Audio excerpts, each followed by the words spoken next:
Kyle, agaw niya sa sasabihin pa sana nito. Wala namang masama kung subukan niya. Nila ni Kyle. Yes, as in girlfriend na kita. Masayang tanong nito at hinuli pang magkabilang pisngi niyang namumula na. Napalabi siya sa tanong nito. Tumango siya maya-maya. Maliwalas lalo ang mukha nito dahil sa tuwa. Hindi siya kumontra nang hapitin siya nito at mahigpit na niyakap. Bumitaw ito sa pagkakayakap at mariing siniil siya ng halik sa labi. Thank you, Mia, baby. Masuyong sambit nito, sabay kintal ng halik sa labi niya. Pero nagulat siya nung bumitaw ito sa kanya. Don't do that again, ha? Napakunot noo siya sa tanong nito. Ang alin? Ang iwan ako. Pinag-alala mo din ako dahil sabi ng staff ng hotel, maaga ka daw umalis. Sabay kurot nito sa pisngi niya. Natawa siya bigla sa sinabi nito. Bakit? Nasanay ka bang ikaw ang nangiiwan pagkatapos? No, hindi yan ang ibig kong sabihin, baby. Nag-alala nga eh. Hindi ka nagpaalam man lang. Isa pa, gusto kong pag-usapan ng tungkol sa atin. Paggising. Kaso iniwan mo na nga ako. Napangiti siya sa sinabi nito. Actually, nahihiya ako baka palayasin mo ako paggising. Hindi ko yata kaya. Aray! Napadaing siya dahil malakas ang pagkakapisil nito sa ilong niya. Ikaw lang ang lasing sa ating dalawa, baby. Kung alam mo lang kung gaano ako nagpipigil sa'yo nitong mga nakaraan. Pero ngayon hindi na ako magpipigil. Nito sabay sakop ulit sa labi niya. Bago pa man lumalim iyon bumitaw na ito. Pagaling ka muna, baby. Makahulog ang bulong ng nobyo sa kanya. Excited na lumabas ng opisina si Mia. Nag-text na kasi si Kyle na nasa baba na ito at naghihintay sa kanya. Parang mapupunit na ang bibig niya kakasmile. Hanggang ngayon kasi hindi siya makapaniwala na nobyo na niya ito. Nangako pa ito sa kanya na iimbitahin siya nito sa concert ng banda nito. Kaso mga 3 buwan pa, may ticket na nga siya. Halos 3 linggo na rin pala niyang kilalang binata ng personal. At hindi lang basta kilala, nobyo niya na ito. Naka2 linggo na rin sila. Nakaramdam siya ng lungkot nang maalalang 1 buwan na lang ito dito sa Dubai. Baby. Napapitlag siya nang marinig ang boses ni Kyle. Palapit na ito sa kanya. Hinapit siya nito kapag kuwan at mabilis na hinalikan sa labi. Madami ka bang ginawa? Mukhang Biyernes Santo ang mukha mo eh. Sabay papisil ng pisngi niya. May naalala lang, sabi niya. Like? Nothing. Saka na natin pag-usapan. Tara na. Baka nagugutom ka na. Iyakag niya sa nobyo. Okay, sabi mo eh. Inabot nito ang kamay niya at hinila na siya palapit sa sasakyan nito. Thank you. Ani yan ang pagbuksan nito. My pleasure, baby. Nakangiting sabi ni Kyle. Sinundan niya ng tingin ng nobyo. Ang swerte naman niya. Maalaga at sweet kasi ito. Hatid sundo siya nito mula sa apartment hanggang opisina. Iyon nga lang minsan may araw na hindi siya nito pinapauwi. Gusto raw siya nitong makasama. Magkatabi sa pagtulog. Lagi siya nitong inaawitan gamit ang gitara nito. Nakabili pa nga ito ng piano nitong nakaraan para maiba naman daw. Minsan nagmo-movie marathon sila. Anong gusto mong kainin ngayong gabi? Tanong niya dito. Malapit na sila sa hotel nito. Ikaw, sagot ni Kyle sa kanya. Hinampas niya ito sa braso ng malakas. Ouch, baby naman. Nagbibiro lang naman ako. Sige ka, kakainin talaga kita. Natatawang sabi nito habang inilikunan nito ang sasakyan. Papasok na sila sa parking area ng hotel. Karugtong lang ng hotel ang kasino, kaya hindi naman ito pagod sa trabaho. Umayos ka kasi ng sagot, ang tinutinunan tanong ko eh. Hani ang humalukip-kip. Narinig niyang mahihinang tawa nito. Maayos naman ang sagot ko, di ba? Tudyo nito habang nagmamaniobra pag-park. Mahiya ka nga, Kyle. Baka may makarinig sa'yo. Tumawa lang ito kaya nainis na naman siya. Pagkain ang tinutukoy ko. Inalis nito ang seatbelt pag kuway dumukwang palapit sa kanya. Tumingin ito sa labi niya. Di sinasadyang bumuka ang labi niya. Napasinghap siya nang halikan siya nito ng marubdob. Naramdaman niyang pag-unbuckle nito sa seatbelt na nakasuot sa kanya. Huminga muna ito sandali at muling sinakop ang labi niya. Bigla niya itong naitulak ng may mapansing parating na sasakyan. Tama na. Parang hinahabol ang hininga niya habang sinasabi iyon. Ngumiti ito at bumalik na ito sa pwesto. Ipinagbukas siya nito maya-maya. Magkahawak kamay na binaybay nilang daan papuntang elevator. Pagdating sa penthouse ay dumiretso sa kusina nito, habang ang binata ay sa silid naman nito. Beef steak ang niluto niya. Wala naman kasi itong sinabi na kung ano ba talaga ang gusto nito. Napailing siya nang maalala ang usapan nila kanina. Nakaramdam na naman siya ng init bigla. Grabe ang epekto ng binata sa kanya. Nagsalang agad siya ng kanin. Saka hiniwa ang sibuyas at kalamansi. Inilabas din niya ang ibang ingredients. Naupo siya sa upuan pagkatapos isalang. Hinilot niyang mga hita at binti. Nangalay siya bigla. Nasa ganoong kalagayan siya ng datnan ng nobyo. Nagtaas ang kilay niya nang lumuhod ang binata. Tinanggal nitong sleeper niya kapag kuwan. Sabi na nga ba pagod ka eh. Dapat sinabi mo para nag-take out o kaya nagpaluto na lang tayo. Anito nang tingalain niya. Sinimulan na rin nitong hilutin, pero napatigil ito nang mag-angat ulit ng tingin sa kanya. Mag-hot bath o kaya maglinis ka kaya muna ng katawan, baby. Imamassage kita mamaya. Ako na lang magbabantay ng niluluto mo. Suhestyon nito. Sige, nalalagkit na rin ako. Aniya at tumayo. Ibinili niya ritong mga susunod na gagawin sa niluluto. Nasa likod lang niya ito habang patango-tango. Kuha mo ba?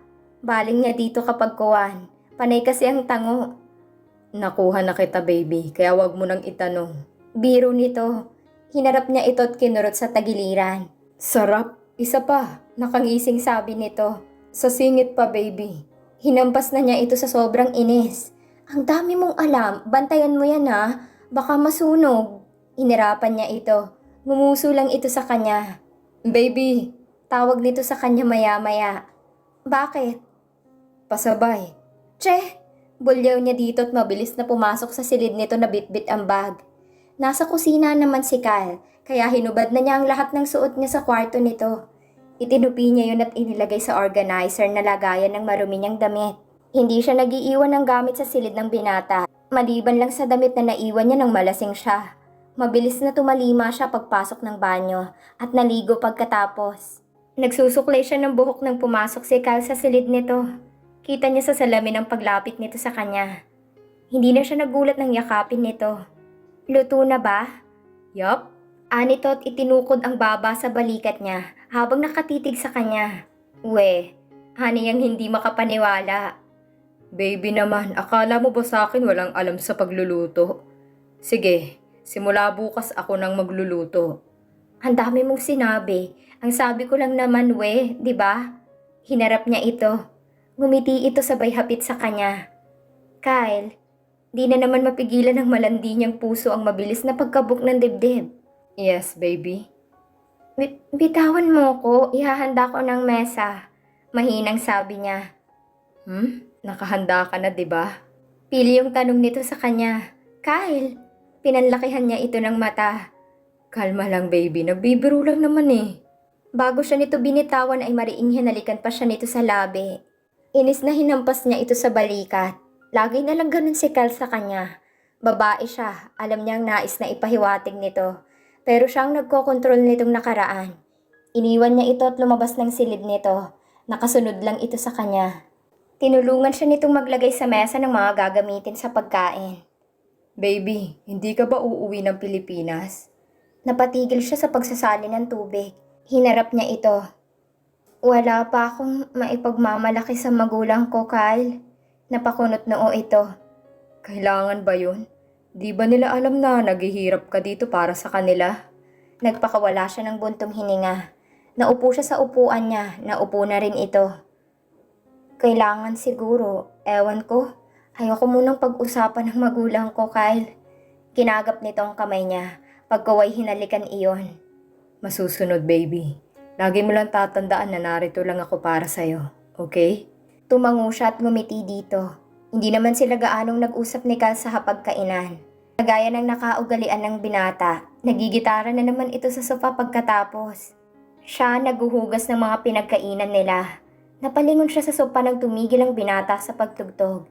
Sakto naman lumingon ito sa kanya. May kausap pala ito sa telepono. Pumasok ito sa silid kapag kuwan. Mukhang seryosong usapan na naman kaya pumasok na naman ito sa silid nito. Lagi niya itong nakikita na pumapasok sa silid kapag may personal na pinag-uusapan ito ng kausap. Wala naman na siyang gagawin. Hindi na siya nito pinapaalis ng penthouse nito. Tagaluto na lang. Dumiretso siya sa terrace para magpahangin. Magpapaalam na lang siya sa nobyo na uuwi na pagkatapos. Napayakap siya sa sarili nang maramdaman ng malamig na hangin. Palapit na naman ng Desyembre. Nakaschedule na sana ang pag-uwi niya. Mukhang hindi naman masayang magulang niya kung sakaling uuwi siya.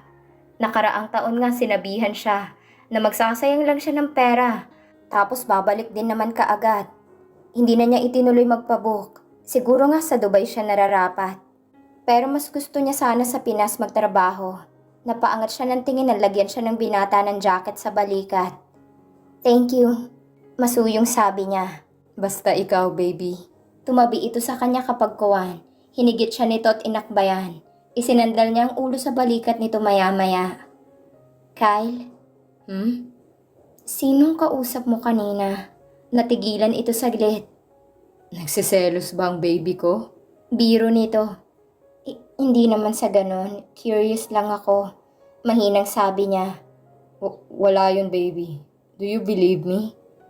Sabi mo, wala eh. Di naniniwala ako. Maya-maya ay pinaharap siya nito. Thank you, baby, for trusting me. Kinintalan nito ng halik ang ilong at noo niya. Can I kiss you, baby? Bigla siyang napalunok sa tanong nito. Kiss lang? Paano kung masigit pa, baby? Okay lang ba? Masuyo nitong tanong. Lalo siyang napalunok sa tanong nito.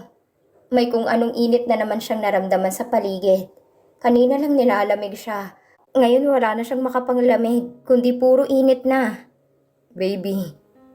Hindi mo naman ako lolokohin, di ba? Wala sa sariling tanong niya. Matamis na ngumiti ito sa kanya. Bakit naman kita lolokohin? Ikaw lang pinapasok ko sa buhay ko, Mia. Ikaw lang. This is not a joke, baby. I'm fucking serious here. Bigla niyang tinakpan ang bibig nito. Oo na, wag ka nang magmura. Natatawang sabi niya dito. Sa narinig kinabig nitong batok niya, siniil siya ng halik. Bumitaw ito saglit sabay sabing, Thank you, Mia, my baby. Hindi na siya nito hinayaang sumagot. Dahil muli na namang sinakop nito ang labi niya. Puno ng pagmamahal na tinugon niya ang nobyo. Para silang sabik na sabik sa isa't isa ng mga sandaling yon.